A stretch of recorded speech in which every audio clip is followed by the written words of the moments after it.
উকা অসমত মহানায়কৰ জন্মদিন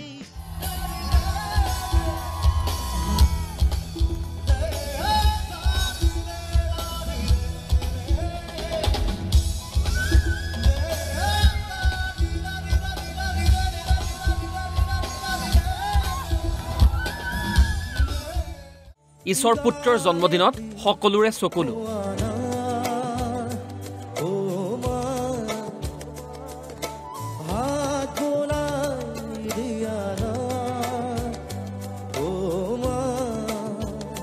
আকাশে বতাহে কেৱল বিহা চৌদিশে উৰুঙা উৰুঙা পৰিৱেশ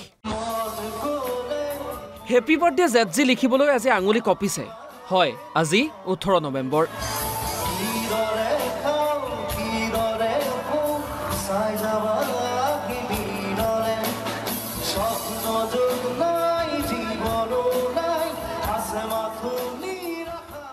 প্ৰাণৰ শিল্পী জুবিন গাৰ্গৰ উপজাদিন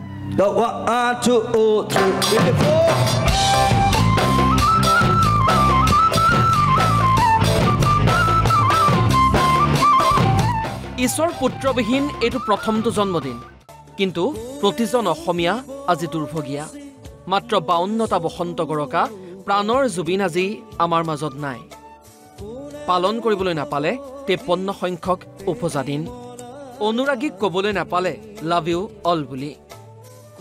প্ৰাণৰ আপোন শিল্পীগৰাকীৰ অস্তিত্ব বিচাৰি অনুৰাগীৰ এতিয়া হাহাকাৰ পৰিৱেশ প্ৰতিশৰতৰ প্ৰভাতী ফুলে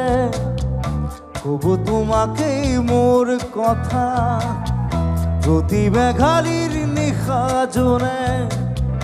কব তোমাকে মোৰ ব্যথা কোনেও যেন মানি ল'ব পৰা নাই নিয়তিৰ নিষ্ঠুৰ সত্য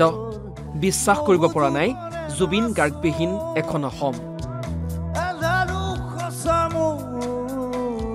বিখণ্ড মনেৰে তথাপি অসমীয়াই পালন কৰিছে ঈশ্বৰ পুত্ৰৰ জন্মদিন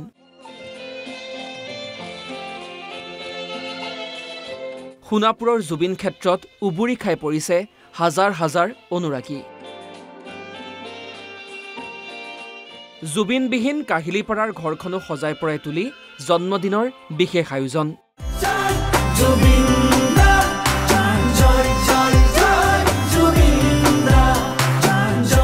ৰাজ্যৰ ভিন্ন প্ৰান্তৰ লগতে অসম লাইভ 24ৰ উদ্যোগতো 3 দিনীয়াকৈ পালন কৰা হৈছে উপজাদিনটো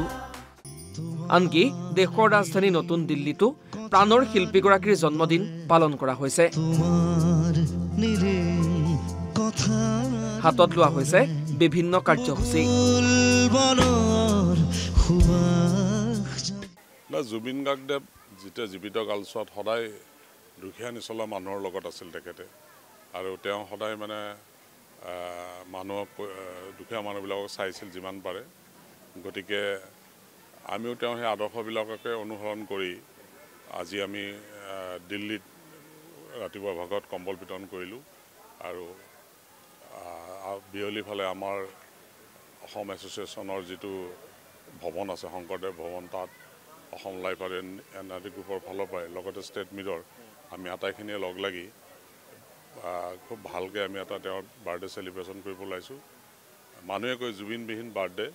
কিন্তু মই কওঁ জুবিন আমাৰ লগতে আছে প্ৰাণৰ শিল্পীগৰাকী আমাৰ মাজৰ পৰা কায়িকভাৱে আঁতৰি গ'লেও প্ৰতিজন অসমীয়াৰ হৃদয়ত চিৰদিন জীয়াই থাকিব সকলোৰে মুখত এটাই কথা জুবিন গাৰ্গ অমৰ হওক জুবিন গাৰ্গক ন্যায় দিয়ক news desk report Assam live 24 তোমাৰ নিবিড় আকাশে সপোন ৰাতি অকল খৰে সপোন ৰাতি অকল খৰে বুকু